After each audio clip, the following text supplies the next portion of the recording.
Hello and welcome to episode 11 of this Director of Football Challenge with Sheffield Wednesday. This is the last episode of Season 1. We're going to have a quick rundown of some of the squad, look at the squad depth, look at what we think we need for next season, see what Mr. Hoddle's been up to so far in the last couple of weeks, and we've got the FA Cup final today against Tottenham, which I was looking forward to, not so much after the past week or two. We've had a few injuries to a few pretty important players, so yeah, it's going to be a pretty challenging afternoon against Tottenham, but we'll give it our best shot and see what happens. So let's have a quick look at the squad depth first of all. If we have a quick look at this screen, you can see we have not got much squad depth at all. We knew this anyway. We've had to sell a lot of players in January to try and balance the books the best we could. So we've got Forestieri, who is a good player for us. He's had a decent season too. He's classed as our best striker. I don't know why Jordan Rhodes isn't on this list, because surely he's up there with as one of our best strikers as well. But maybe it's just because he's on loan and his transfer is going to be completed to us, so it's showing that he's got a transfer agreed. Maybe that's why he's not appearing on this list. But surely, yeah, we've got Jordan Rhodes and Forestieri, who are pretty decent strikers. It's interesting that George Hurst is our second best striker. He's somebody we brought through the youth from the under 23s when we had to sell about half of our first team in January as just a backup. He's not really played for us, but apparently he's our second, maybe third best striker, so yeah, that's interesting. So we've got René Adelaide, who's on loan from Arsenal, is our best left winger. He probably won't be here next season, seeing as we'll be in the same division as Arsenal next season. So yeah, other than that, we've got Adam Reach, who has had a really good season for us, but I'm not sure he's going to be premiership quality. So at the minute he's our best right midfielder. He'd probably be our best left midfielder as well. So yeah, you can see we've got probably one okay player in the front few positions, but after that there's not much at all. Alman Abdi's played fairly well for us this season, but same again, he's a 3-star at the minute. Once we go up to the Premier League, he's probably going to be worse than that. So yeah, we need a bit of an improvement in most of the areas, most of the attacking areas. So if we go down into the midfield, so we've got a little bit more depth here. We've not really got any standout players. Kieran Lee's the better of the few players we do have. All the rest are kind of 3-star, decent players, not amazing. So yeah, they've all had little roles in the team through the season. Some of them have played a lot of games, but yeah, I'm not sure how many of them are actually going to be cut out for the Premiership level. I feel like our Director of Football has got a lot of work to do this transfer window, and we've got 10 million to spend at the minute. I'm not sure that's going to cut it, to be honest. We're going to have to basically rebuild a lot of the squad.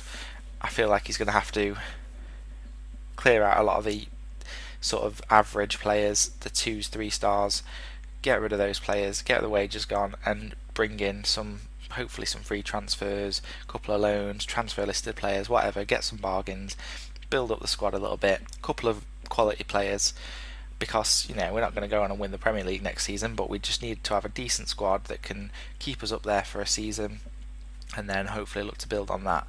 Just quickly looking at this, most of the midfield areas, we've got Kieran Lee, who's probably decent enough for us, Forestieri, but after that, not much at all. So in defence, if you remember, he sold our best right back, one of his first actions as the Director of Football. Liam Palmer's actually done really well for us, so we have got another decent right back in Liam Palmer, but after him, it's pretty much just the youngsters and the centre back who can potentially play out there on the right. So we need a right back. We've got one good centre back. Apparently Vincent Sasso, I looked at his report card a few minutes ago, and it says he'd be a leading player for most League One sides, so probably not going to be cutting it in the Premier League, playing against some of the best players in the world. But at the minute, that's what we've got, so we're going to have to deal with that. His contract is running out in about 5 weeks' time, though, so hopefully, yeah, he might just leave on a free transfer and we'll get someone in to replace him who's a little bit better. And then, yeah, Daniel Pudil's played really well for us all season, but yeah, he's still only a 3-star player in the Championship, so yeah, a little bit worried about our lack of squad depth, lack of quality as we're going up to the Premiership. I think the problem is no one expected us to go up to the Premier League, so We weren't one of those that had built their squad over a couple of years, slowly working our way up in the hope that we're going to be in the Premier League. It was just a bit of a surprise one-off season. We've done really well. We've got a surprise promotion, and now we're just going to have to try and deal with that the best we can. Try and get the best squad built, ready for the season that we can, and that's where Mr. Hoddle comes in. He's going to be a very busy man. Well, I hope he is. He's already been fairly busy, doing his favourite thing in the world, which is just hiring staff. He loves hiring staff, loves giving staff new contracts, moving their roles. So I've had so many news items the past couple of weeks since the last game of the season. As soon as he got a transfer budget and wage budget back, he's signed about 6 more members of staff. He's renewed a lot of contracts, he's promoted people, moved people around. So it's obviously a good thing, because we've got a really good training, we've got a really good coaching team, really good physios, decent scouts and everything for the Championship level. So I'm sure we'll still be decent, we'll be able to hold our own when we go over to the Premier League because of all the additions he's made. So he is doing a good job, but I personally, as the first team coach, as I probably am in this save, I want to see him buying players. I want to get some players. This is, if it was me in charge of the transfers right now, this is my favourite time of the transfer window, because I can go out there and get all those contract expiry signings, so many free transfers. There'll be a lot of bigger teams than us that are releasing players that are a lot better than what we've got, even if it's just squad players. But I've had a quick look around, there's quite a few decent players around there, so yeah, I think he just doesn't need to leave it too late. I don't know what he's waiting for. I think it's probably the fact that we've got a transfer budget, but we haven't actually got the money in the bank yet. It's just owed to us once the money comes in at the end of the season, but until the playoffs are finished, it's not really going to all take effect. So it's probably another week or two until the bank balance actually boosts back up. At the minute, we're still 16 million down, so you can probably see why he's not spending much money. But yeah, I feel like he needs to do something fairly soon if he's going to get any bargains at all. I don't want him to wait too long and then have to pay bigger money for these players. So yeah, if it was me, if I was in charge of the transfers, I'd be scouring those contract expiries, getting some good players in, getting in there early before other clubs become interested and start trying to tempt them away. I feel like he's got a lot to do this summer. I feel like last season, it's a Director of Football challenge, the Director of Football didn't do that much. This season he's going to have a massive role in how we do. If we're going to stay up, it's going to be down to him in a big way. So yeah, it's going to be interesting to see what happens. We'll just have a quick look at the table again. If we actually look at go onto the Championships page, so we can see it's Norwich and Newcastle in the playoff final. They probably deserve to be here out of anybody else other than ourselves. They were the two better teams. So we look at the league table. Yeah, you can see it was very close. If Leeds got promoted over Norwich in the playoffs, it would have been a little bit unfair because they were 9 points ahead of them. They played a lot better. We got promoted on the exact same record that they had, but that's the playoffs, I suppose. And yeah, it'll just be interesting to see who we get. It could be either of those two teams. They both deserve to be in the final. As you can see, we just scraped it on goal difference, so a little bit lucky. Definitely unexpected at the start of the season, especially once the transfer window closed in January and we'd sold half of our squad. I thought we'd be dropping right down the table, but we've managed to keep it together. We've done really well.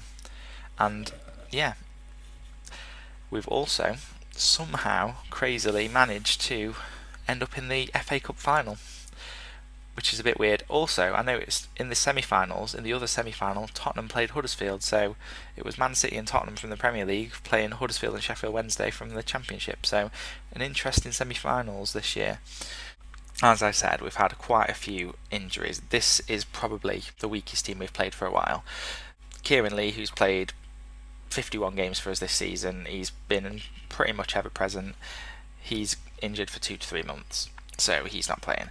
Tom Lees is suspended for the match. Daniel Pudil's suspended for the match. Forestieri's picked up an injury between 10 days and 2 weeks. Adam Reach is out for 4 to 5 months. We've had to take all those players out of the first team, so we've mixed up the team a little bit today. I never expected us to win the FA Cup anyway. I never expected us to get to the final, so it's all a bonus. This is all extra. If anything, it's just a shame that these players who got us here, who played well all season, don't get to play in the final. But hey ho, we'll see how we get on. Let's have a quick run through the team. So we've got Kieran Westwood in goal, Palmer, Hutchinson, Sasso and Fox in defence. So yeah, not our usual defence by a long stretch. Palmer's probably the only first choice player we've got in there. And then we've got David Jones coming in for Kieran Lee alongside Barry Bannon. We've got Matthias, Abdi and Adelaide behind Jordan Rhodes. So yeah, we've got a couple of players who are coming in, like Adelaide, who's just coming back from injury. He's probably not going to be able to play the full game, but the only other player we've got who can play out on the wings is Jordan Longcar, who is a player we brought through the youth team in January, who's 17 years old. So yeah, and you'll notice our bench is a lot of youngsters, basically, who they've not really played any games for us at all this season. So yeah, we'll just see what happens. Like I said, this is all a bonus. We didn't expect to be here. No one expects us to win it. So yeah, let's get into the game. Okay, so it looks like Tottenham have got their full strength lineup, more or less, out today against our backup lineup. So yeah, they're definitely massive favourites to win the game today. I'm tempted to see what happens here actually, but I've got us on the home formation. I'm tempted to change us to the away formation. Oh, good save from Westwood. So yeah, we're classed as the home team, but obviously it's at Wembley. We're against a much better team. So yeah, we'll stick with the away formation. We'll be a bit more counter-attacking, try and hit them on the break, try not to just commit too many men forward. And yeah, we'll see how we do. So we've had a decent amount of the ball. We've had a few chances as well, but I just feel like Tottenham are going to be one of those teams, probably now as I'm speaking. Yes, I was literally just about to say that I've got a feeling Tottenham, similar to when we played Man City, we played the better football. We had more of the ball, more shots, etc. But because the quality of the players that they've got is so high, as soon as they get one chance, they probably will score. So Aguero against Man City, he probably only had 2 chances that game and he scored both of them, whereas we probably had 15 chances and might have scored 1 or 2 of them. You know, you can just see the difference in quality.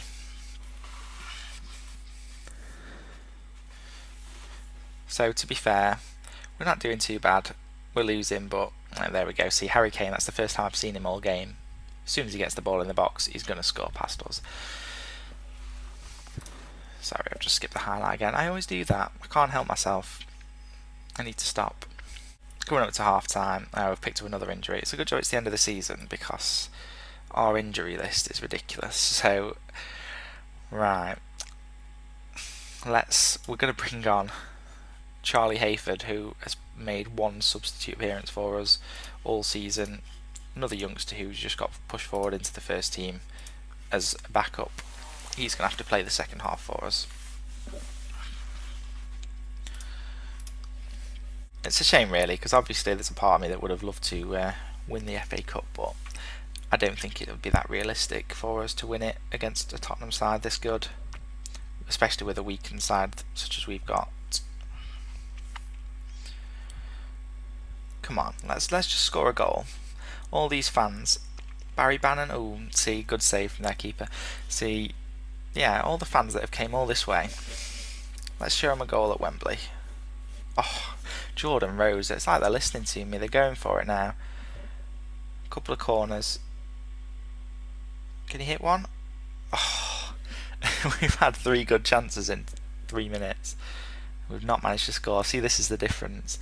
If one of those chances dropped to Harry Kane, guarantee that would be a goal. Okay, so let's bring on some subs. What are we going to do here? So, yeah, there's not much. I think we're just going to bring on a couple of youngsters, give him a bit of game time. So Jack Lee, I kind of earmarked him at the beginning of the season as one of the hot prospects in the youth team. I pushed him up to the first team just as a backup. I didn't really want to play him, but I thought was the closest we had to a youth player who was probably going to make the first team until we sold all our backup players and had to use them anyway. So, but he's not played much, so I'll give him a bit of game time, and then we'll get Jordan Rhodes off and we'll bring Sam Winnall on, who's probably going to be his last game for the club. He's not really, well, it would be if it was up to me. It's Glenn Hoddle might decide to give him a new 4-year contract or something, but yeah, he's not played well enough for me when I have given him the opportunities. Wow. Ericsson with the free kick from miles out, flies into the top corner, and it's 3-0 to Tottenham. Here we go, I'll let you watch this one. So he whips it into... See, that's straight at Westwood. How has he not saved that? It's like he's ducked under the ball to get out of the way. Oh well. Let's just think of this as a bonus game. We were never going to win. I think 3-0 is a little bit harsh because we've played fairly well if you actually look at the stats. We've had more of the possession, they've had more chances. We've created a clear-cut chance. So that's something against Tottenham. That gives us a little bit of hope for next season. Hopefully it's a very different team we're playing against them next season. Oh, two blocks there. Could have easily been a goal from either of those players. Bannon with another corner, cleared by Dyer. So, last sort of 5 minutes of the FA Cup. At least we've given the fans a cheeky trip to Wembley. Not a bad first season, I don't think. Oh, it's just a shame we couldn't get a goal, but there we go, 3-0, Tottenham win. I don't know if I want to say it was disappointing. Yeah, I'd say it was unlucky. They're just a better team. There's not much we could do against them, especially with a weakened team like that. So there we go. Tottenham have beat us in there. Not complaining about this part though. Just for being in the final and finishing second, we get nearly £1 million. So we needed that. Like I said before, the finances aren't great at all, but hopefully we'll get this money in for getting promoted. It'll sort us out a little bit. I just feel like Glenn Hoddle needs to get his wheeling and dealing done fairly early so we can get the squad to gel. If we're going to have to make a lot of signings, I want to get them done early doors so we can have a good pre-season, get everybody up to scratch, and yeah, we're going to give it a really good go in the Premier League next season. Okay guys, so that is the end of season 1 of this Director of Football Challenge. So I think it's been a very successful season, if I do say so myself. So we were predicted to be just about scraping the playoffs. We've managed to go on better, finish second. We could have even won the league on the last day of the season. It was interesting, that final day. It could have gone either way. It could have gone to us, Huddersfield, Norwich, even Newcastle had a slight outside chance, but yeah, in the end we finished second. I'm very happy with that. We've even managed to have a little FA Cup run, got to the final and finished runners up, so another thing to be very happy about. I can't see us doing the same next year, but we will see. We'll give it a good go. So yeah, overall I think we've done a very good job. Let's have a look at the board confidence and just see what they think. So it makes me laugh this because apparently Club Finances, they're giving me 100%, but I think that's just because they've given us a new transfer budget for next season, so we're currently £275,000 a week under the wage budget, so yeah, they're going to be happy about that. I can't imagine it's going to stay like that for very long though. So yeah, overall transfers 53%, nothing to do with us really. Glenn Hoddle he's bought in the one player who's done well, but yeah, he had to sell a lot of players, he didn't have much choice. Competitions only a 67%. You think I'd be getting a little bit better than that with getting promoted to the Premier League, but not too bad at all. Nothing really negative there, all positive. So yeah, there we go. Also, one other bit of news is the fact that I now have a new contract for 2 years to 2019, so we're keeping the job, we're going to have a go at the Premier League, and yeah, the challenge continues. So I will see you all at the beginning of next season, hopefully with a lot of transfer news. We'll run you through the pre-season, and then we'll have our first game in the Premier League. Thank you very much for watching guys.